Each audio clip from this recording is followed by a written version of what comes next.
എല്ലാ വർഷവും ഞാൻ ഉറപ്പായും അവധിയെടുക്കുന്ന ഒരു ദിവസമുണ്ട്. എൻ്റെ കുട്ടികളുടെ അക്കാഡമിക് ഇയറിലെ ലാസ്റ്റ് ദിവസം. സാധാരണ 2 പേരുടെയും പരീക്ഷ ഒരു ദിവസമാണ് തീരുന്നത്. പക്ഷേ ഇപ്രാവശ്യം ഒരു പറ്റുപറ്റി. കുഞ്ഞിമോളുടേത് ഇന്നലെ തീർന്നു. അപ്പോൾ ഇന്ന് ഞങ്ങൾ 2 പേരും കൂടെ മൂത്തയാളെ വിളിക്കാൻ വേണ്ടി സ്കൂളിലേക്ക് പോവാണ്. അന്നേ ദിവസം ഇവരെ 2 പേരെയും സ്കൂളിൽ നിന്ന് ഞാൻ വിളിച്ചിട്ട് ഏതെങ്കിലും ഒരു സ്ഥലത്ത് എന്തെങ്കിലും ഒരു ട്രീറ്റ് കൊടുക്കാനായിട്ട് പോവും.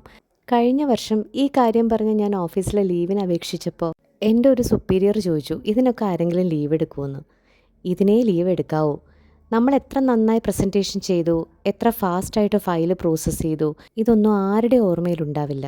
നമ്മൾ ആ കമ്പനിയിൽ നിന്ന് ഇറങ്ങുന്ന ദിവസം അവർ നമ്മളെ റീപ്ലേസ് ചെയ്യും.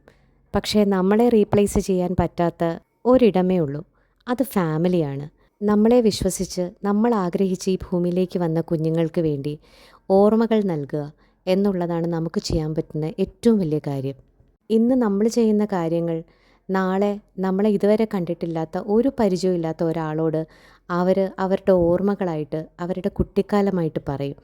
അപ്പോൾ അന്ന് അവർക്ക് പറയാനായിട്ട് ഒരു നല്ല സ്റ്റോറി കൊടുക്കുക എന്നുള്ളതാണ് നമ്മുടെ ഉത്തരവാദിത്വം. അങ്ങനെയാണ് ഞാൻ വിശ്വസിക്കുന്നത്. അതുകൊണ്ട് എത്ര ഇമ്പോർട്ടൻ്റ് ആയിട്ടുള്ള വർക്ക് ഉണ്ടെന്ന് പറഞ്ഞാലും ഇന്നത്തെ ഈ ഒരു ദിവസം എല്ലാ വർഷവും എൻ്റെ മക്കൾക്കുള്ളതാണ്. അമ്മ ഇനി വിളിക്കാൻ വരണ്ട എന്ന് അവരെന്തെങ്കിലും പറയുന്നത് വരെ.